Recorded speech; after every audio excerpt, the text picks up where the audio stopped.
Today we're gonna rank all the Titans in War Robots in terms of free-to-play friendliness. We're gonna go from free-to-play God to bad choice, and we're gonna rank all of the Titans, Ultimate excluded. Alright, so starting off with the OG Titans, we have the Kid, Arthur, and Ming.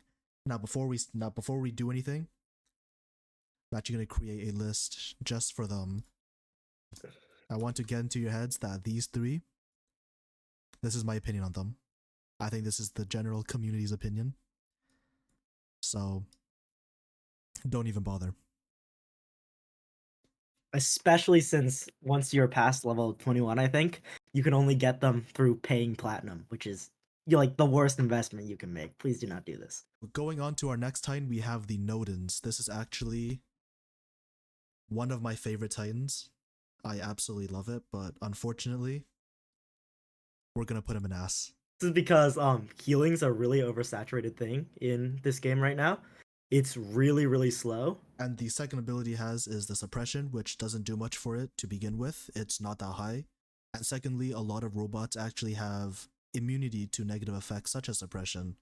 So even if you press it, they won't get suppressed, and the Nodens has no other way to defend itself. Also, the Nodens having 4 beta weapons is not very strong, because beta weapons don't have 100% defense mitigation. The next Titan, the Minos, we're actually going to put this guy in good.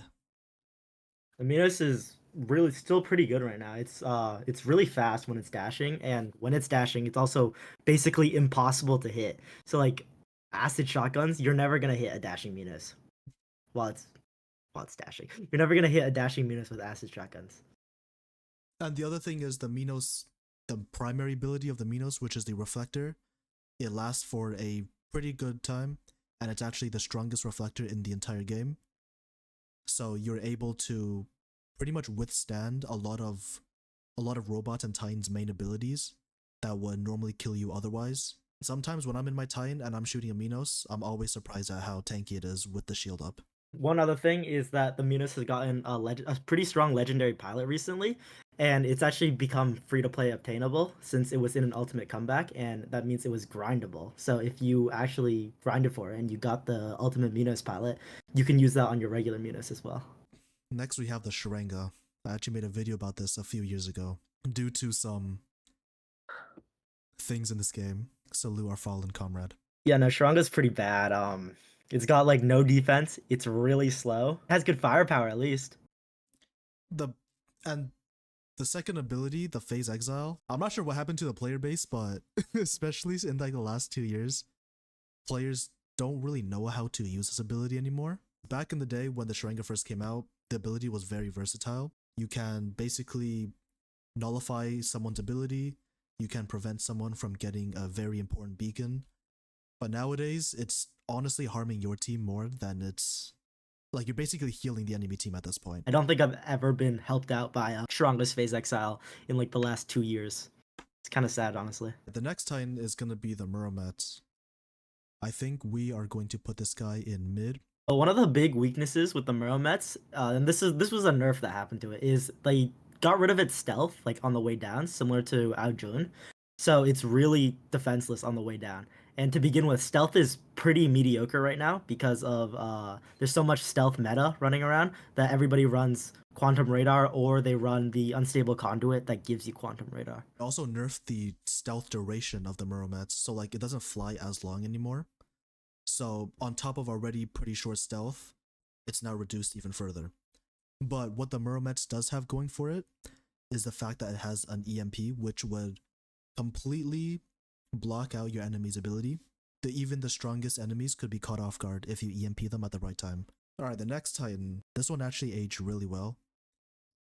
So we're going to put this guy in free-to-play God. The Luchador was meta when I first left the game in 2022. The Luchador takes really good advantage of the Titan Repair Amplifier, as long with the ultimate defense, which basically makes it unkillable for the duration. On top of that, the Luchador has very high base health, and combined with the specializations, it has a lot of healing and resistance. So even outside of the reflectors, you would find that the Luchador is very hard to kill, and by the time you do some damage to it, it already has its reflectors back. actually cross the map like really fast if you're not careful, and it has suppression when it jumps, when it lands. Not the most helpful ability, but you know, take a cherry on top. Next, we have the Heimdall. I was actually very excited for this Titan when it first released, but like today, it turned out to be mid. It's always been mid. I think the Heimdall has only ever gotten buffs as well. It's gone like So 5 it buffs. was so it's never been meta, but it's always been, I mean, it's gotten better over time, honestly. One quirk about the Heimdall is that it can actually fit under the bridge on Moon Map, which I think it's I'm pretty sure that's the only Titan that can do that. And the shield on the Heimdall is actually pretty useful from time to time. For like the first 2 shots. It's actually, I feel like I'm pretty sure it has like almost 1,000,000 HP. It's not bad. I think something that the Heimdall does have going for it is the mobility. It's actually surprisingly fast for a Titan, which is always something that's good about it. It'll allow you to get around the map pretty quickly. You can get beacons, because some randoms just don't get beacons. That's true. The healing is also not bad, and if you switch into its like combat mode, you can suppress them with the secondary ability, which I mean it's so-so because of like the same reasons why Nodens is so-so, but it honestly kind of reminds me of like a better Nodens, like similar weapons, similar role. Yeah, just better in like every way now thanks to the buffs. Alright, the next one. This one is, in our opinion, by far the best Titan for free-to-play players. I mean, this one shouldn't come as a surprise to anybody who's watched like a free-to-play tier list video, because Ravana always sits at the top of the robot ones. I mean, it's basically the same reasons. Phase shift is an insanely broken ability. You're just immune to all damage and negative effects for a certain amount of time. The electric lasso actually does percentage damage, which means that it'll bypass any form of resistance completely, and it could hit multiple enemies as once on top of the healing. So when Maulers were super meta, Indras were actually doing solid damage with the lasso, and then you can phase shift in between to cycle out your abilities over time. The phase shift's also a really good way to like cover your reload and dodge like the last few seconds of a Mauler's Dark Light. And you can Indra's electric lasso also heals tons if you can get more than one enemy caught in it. There's also mechanics like where you squeeze in a shot in between phase shift so that you can shoot your enemy, but they can't shoot you. Just tech like that just makes the Indra so good. Other thing is, Pixonic actually gave free-to-play players degems over time. So if you were playing across like the last year, I'd say, you would have enough degems to straight up buy the special Kraken Indra along with the Kraken weapons from the War Robot store. So you can basically have the entire build completely free. Okay, next we have the Aether. Unfortunately, I did not play when this Titan was meta, but honestly, he's gonna be our first bad choice. And one of the main reasons for this is because its primary defense in the air is a force field, and basically anything in the game can bypass it right now because it's gotten nerfed to the point where you can really regularly just out DPS it to the point where it breaks. Not very fast, the healing is not very strong anymore, I don't think. And once the force field's down, like, what are you gonna do, right? One thing it does have going for it is, like, similar to the Murometz, it can apply EMP, but I think the difference here, Aether takes a while to apply it. It has to get hit by the built-in weapon for, like, quite a few seconds. And in that time, you have more than enough time to, like, pop your ability, get out of there, activate your stealth, whatever it is, while the Murometz's EMP is just, like, snap of a finger, instant.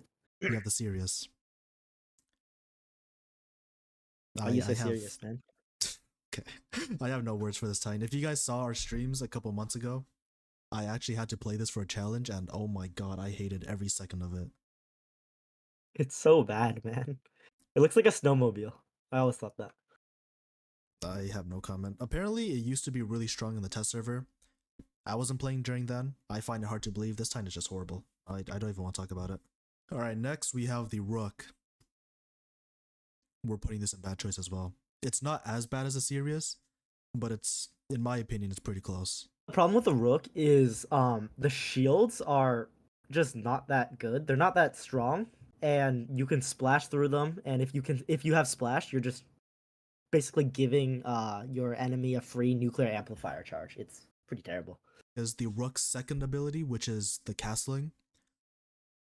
I find a lot of Rook players to be, how do I say it? They like, it's like they see a meta Titan and they just like they get like a neuron activation in their mind and they just instantly castle to them. And I want to ask you Rook players that do this, if you don't kill them, what happens to you?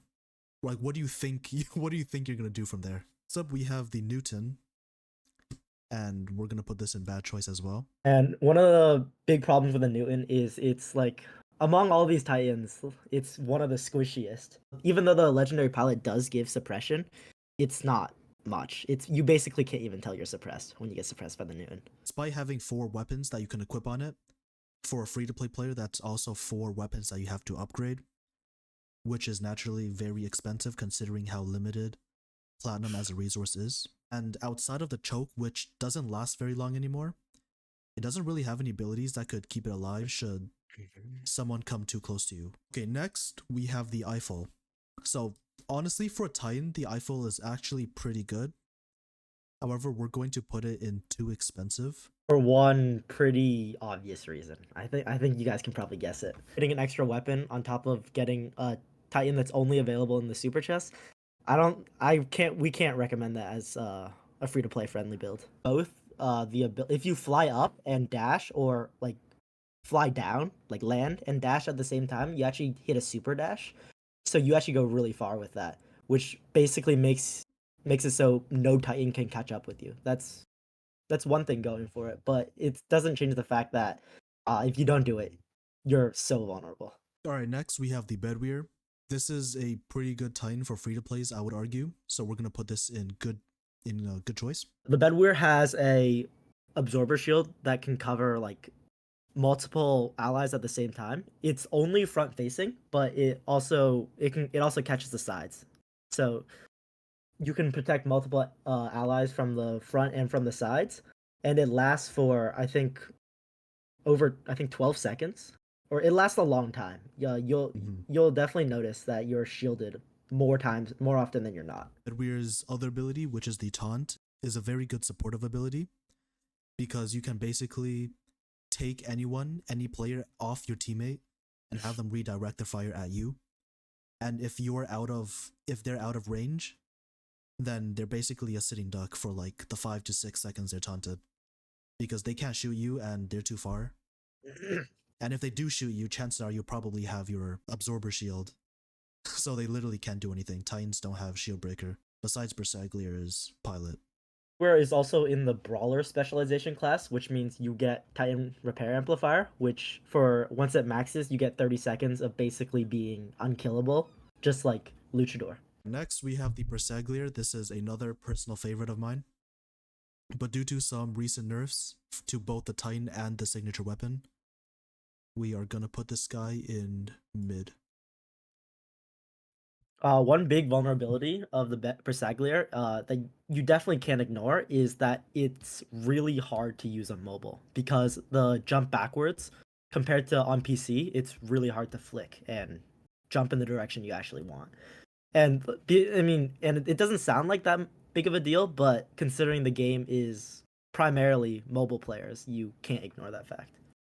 The jump is a very big factor to the Bersagliere survivability. During the Mauler meta, I was able to survive a lot of close encounters because of how versatile I found the jump to be, but that is because I am on PC. So for a mobile player, obviously they wouldn't be able to pull off as many good jumps like that as possible, or as they would like.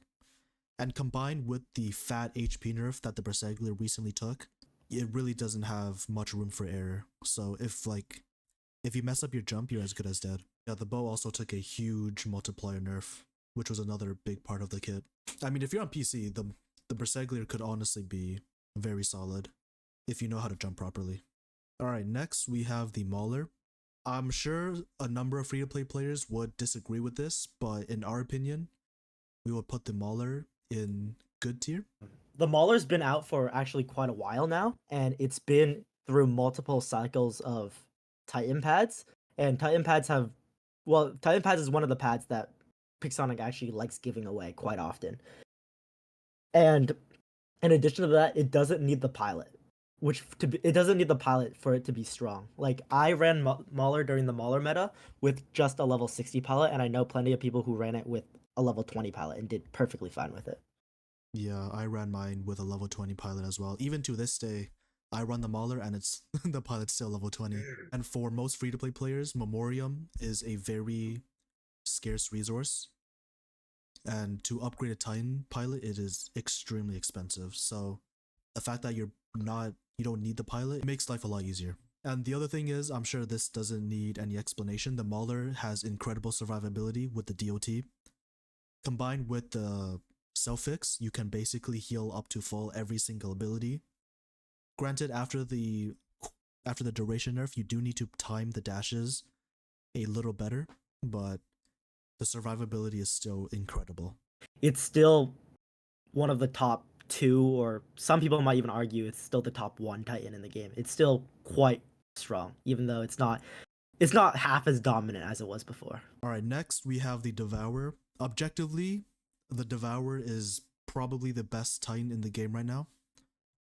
But for a free-to-play player, unfortunately, this is going to be too expensive. So the first thing you have to consider with the Devourer is it has 4 weapons, which is more than the average Brawler Titan, which usually only has 3. But that's because the Devourer isn't actually supposed to be a Brawler, even though most people use it as one. It's actually supposed to be a Sniper Titan with the Arbiters and the Equalizers.